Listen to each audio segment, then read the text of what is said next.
साईं बाबा का नाम लेके आज हम अष्टवक्र गीता के 8वें भाग पर बात करेंगे। इस भाग में श्री अष्टवक्र जी राजा जनक को बंधन और मुक्ति के बारे में बताते हैं। तो बंधन की पहले बात करते हैं। बंधन क्या होता है? तो हमारे शास्त्रों में बंधन का जो मतलब बताया है वो है कि संसार चक्र में पड़े रहना, अर्थात बार बार जन्म लेना और बार बार मरना, अर्थात जगत में बंधे रहना। जगत तो हमें माया के कारण दिखाई देता है, तो इसका मतलब है कि जगत में बंधे रहने का मतलब है माया में फंसे रहना। अगर हम बंद हैं तो हम माया में फंसे हुए। अष्टवक्र जी कहते हैं कि इच्छाओं का मन में होना ही बंधन का कारण है। अर्थात अगर इच्छाएं मन में है तब हम बंधन में पड़े रहेंगे। इच्छा कैसी भी हो, भोग की इच्छा हो, संसार की इच्छा हो, त्याग की इच्छा हो या मोक्ष की इच्छा हो, कैसी भी इच्छा हो वो हमें बंधन में डालती है। अब प्रश्न है ऐसा क्यों? तो शास्त्रों में ये बताया गया है कि मन में 3 तरह के जगत होते हैं। एक कर्म जगत, दूसरा विचार जगत और तीसरा इच्छा जगत। कर्म जगत सबसे छोटा है और विचार जगत उससे बड़ा है तथा इच्छा जगत सबसे बड़ा है। इच्छा विचारों को जन्म देती है और फिर विचार कर्म करवाते हैं। जैसे उदाहरण के लिए हमने कोई चीज़, एक कमीज़ खरीदनी है, इच्छा हुई कि एक नई कमीज़ खरीदनी चाहिए, तब फिर विचार आएगा कि कमीज़ खरीदने के लिए पैसे चाहिए, कहाँ से पैसे लेने हैं, किस दुकान से खरीदनी है, और फिर हम वो पैसे इकट्ठे कर कर उस दुकान पर जाकर खरीदेंगे। तो इच्छा ही है जो विचारों को जन्म देती है और फिर विचार कर्म करवाते हैं।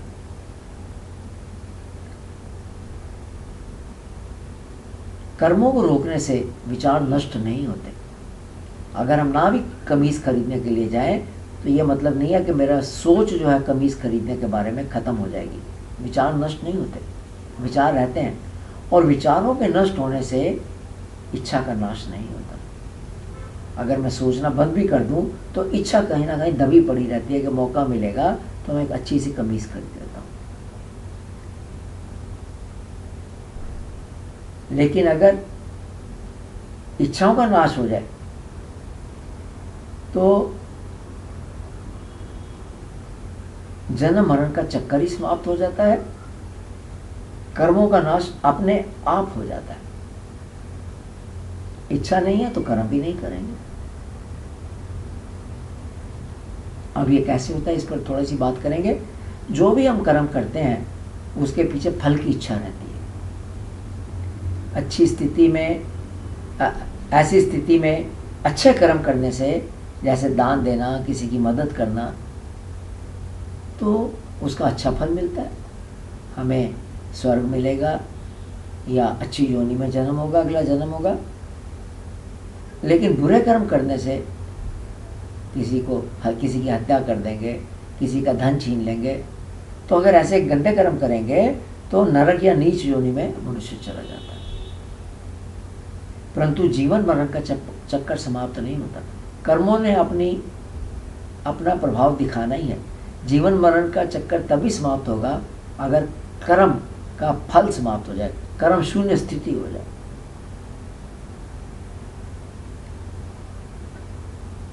जो भी कर्म है हमें उसको भुगतान करना ही पड़ता है, और वो तभी समाप्त होगा जब कर्म शून्य स्थिति हो जाए। कर्म शून्य स्थिति तभी होगी जब कर्म बिना किसी फल की इच्छा के या बिना किसी मोह के किए जाएंगे। इस तरह से यदि इच्छाएं समाप्त हो जाएंगी तब विचार और कर्मों का दोनों का नाश हो जाएगा। इच्छा ही नहीं है तो विचार ही नहीं आएगा और कर्म भी नहीं करेंगे। अर्थात मन की चंचलता का नाश हो जाता है। मन शांत होने से मनुष्य भी शांत हो जाता है। दूसरी बात, मन में जो हमारे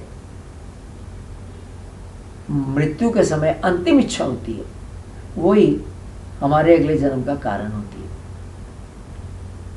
जैसे अगर अंतिम इच्छा हमारी मरते वक्त अचानक, बहुत अच्छी कहानी है भागवत की, राजा भरत की अंतिम मरते वक्त अचानक हिरण के बच्चे का ख्याल आ गया तो उनकी अगली योनि हिरण की बन गई। तो जो भी हमारी अंतिम इच्छा होती है वो हमें उसी में जन्म मिलना पड़ता है। जैसी इच्छा होगी वैसा जन्म होगा। इसलिए इच्छाएं समाप्त होने से मन समाप्त हो जाता है और जन्म मरण का चक्कर भी समाप्त हो जाता है। उससे हम बंधन से छूट जाते हैं। तो कहने का ये मतलब है कि जन्म मरण का जो चक्कर है वो दो कारणों से होता है, एक कर्मों के कारण से और दूसरा जो मरते वक्त हमारी आखिरी इच्छा होती है, अंतिम इच्छा होती है, उसकी वजह से। मरते वक्त अंतिम घड़ी में जहाँ भी मनुष्य जो इच्छा होती है वैसे उसे शरीर मिल जाता है। और कर्म को समाप्त करने के लिए कर्म शून्य स्थिति चाहिए, वो तभी होगा जब बिना इच्छा के, फल की इच्छा के हम कर्म करेंगे। तो जब ये दो बातें होंगी तब हमारी इच्छाएं समाप्त हो जाएंगी, जन्म मरण का चक्कर समाप्त हो जाएगा। अब अगला प्रश्न, जरूरी प्रश्न ये है कि इच्छा का कारण क्या है, ताकि हम इच्छा को समाप्त कर सकें। ऊपर कहा कि इच्छा समाप्त होने से सब ठीक हो जाता है।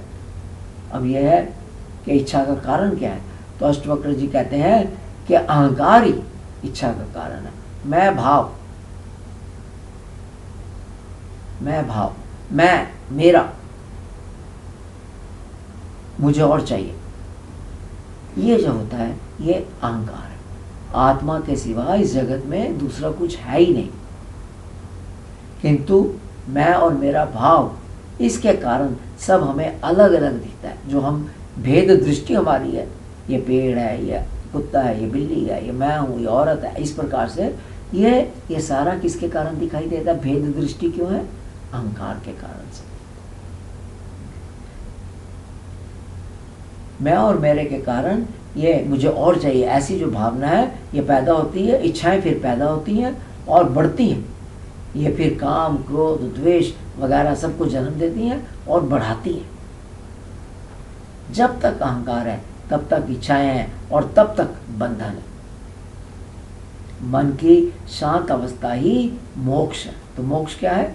जब मन में कोई भी किसी प्रकार का अशांति नहीं, किसी भी प्रकार की इच्छा नहीं, मन के अंदर पूर्ण शांति, कुछ नहीं, ना मेरा, ना तेरा, ना ये, ना वो, ना अच्छा, ना बुरा। अर्थात अगर अहंकार नाश हो जाए तो इच्छाएं भी समाप्त हो जाएंगी तथा मन शांत हो जाएगा। यही मुक्ति है। यहाँ ये जानना जरूरी है कि जब तक मन किसी विषय में लगा है, किसी भी विषय में लगा है, तो बंधन है, क्योंकि वह इच्छा को जन्म देता है। किसी भी चीज में अगर आपका मन लगा हुआ है तो वो इच्छा को जन्म देगा। मेरे को जैसे ऊंचा ओहदा मिल जाए, प्रमोशन मिल जाए, इच्छा होगी किस तरीके से मैं, और फिर विचार आएगा फिर कैसे प्रमोशन हो, ये सब, तो वो इच्छा को जन्म देगा। और बाद में, और जब वह पूरी तरह से अनासक्त है, बिना किसी जुड़ाव के पूरी तरह से शांत हो जाता है, तो ही मोक्ष है। अष्टवक्र कहते हैं कि कर्म में लगन होना ही बंधन नहीं है, परंतु जगत के विषयों के संबंध में किसी भी तरह की दृष्टि होना भी बंधन है। खाली ये नहीं कि हम कर्म कर रहे हैं इसलिए बंधन में, किसी भी तरह की अगर दृष्टि होगी तो वो बंधन है, क्योंकि दृष्टि ही वासना या इच्छा का रूप है। सोच, दृष्टि, मन का पूरी तरह से आसक्ति रहित होना, बिना आसक्ति के पूरी तरह से शांत अवस्था, जिसमें ना कोई इच्छा है, ना संसार की, ना मोक्ष की, ना मोक्षी, कोई किसी प्रकार की इच्छा नहीं है, वही मुक्ति या मोक्ष है। यहाँ ये कहना जरूरी है, जानना जरूरी है कि मन को जबरदस्ती विषयों से दूर करने से या हटाने से काम नहीं चलेगा।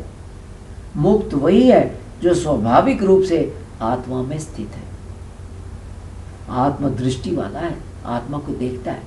अगर मन को जबरदस्ती विषयों से हटाएं तो वह फिर विषयों की तरफ चला जाएगा।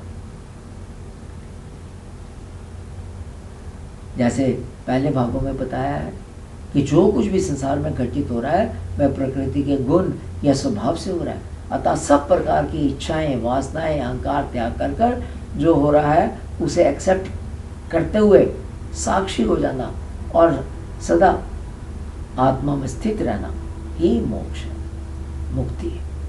तो इसको समराइज करते हैं इसको बारे में कि संसार में, इस जगत में बार बार जन्म लेना, बार बार मरना ही बंध है। इसे कहते हैं कि हम बंधन में पड़े हुए हैं। जगत से आसक्त होना ही बंधन है, जुड़ा हुआ है। जन्म लेने पर तरह तरह के दुख सहने पड़ते हैं। अब ये इसका उत्तर है कि हम क्यों मुक्ति चाहते हैं। मुक्ति इसलिए चाहते हैं कि जब हम जन्म लेते हैं तरह तरह के दुख सहने पड़ते हैं। शास्त्रों में 5 तरह के दुख बताए गए हैं जो हर किसी को जन्म प्राप्ति पर सहने पड़ते हैं। यह है गर्भ का दुख।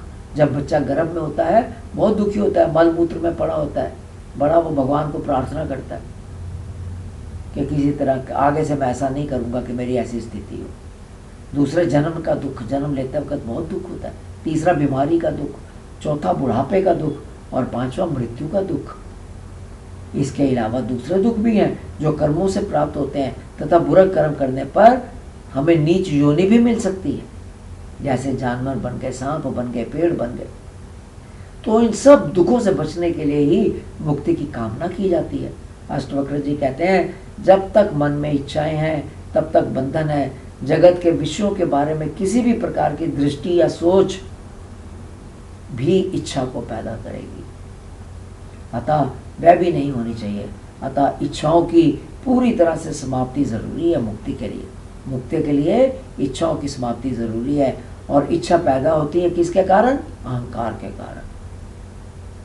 मैं, मेरा, ये भावना जो है, ये मैं हूँ, ये मेरा है, ये भावना ये इच्छाओं को जन्म देती है। ये मैं हूँ, ये मेरा है, अब मेरे को इसमें एयर कंडीशनर लगवाना है, अब मेरे को बैंक बैलेंस बढ़ाना है, इस प्रकार से। अतः मुक्ति के लिए अहंकार का नाश जरूरी है। उसके लिए साक्षी भाव में स्थित होना, यह मानना कि जो हो रहा है प्रकृति के स्वभाव से हो रहा है, उसे एक्सेप्ट करना तथा वैसे ही व्यवहार करना तथा अपने आत्म स्वभाव में स्थित रहना मोक्ष प्राप्ति के लिए जरूरी है। तो ये सियास समाप्त करते हैं। सुनने के लिए धन्यवाद।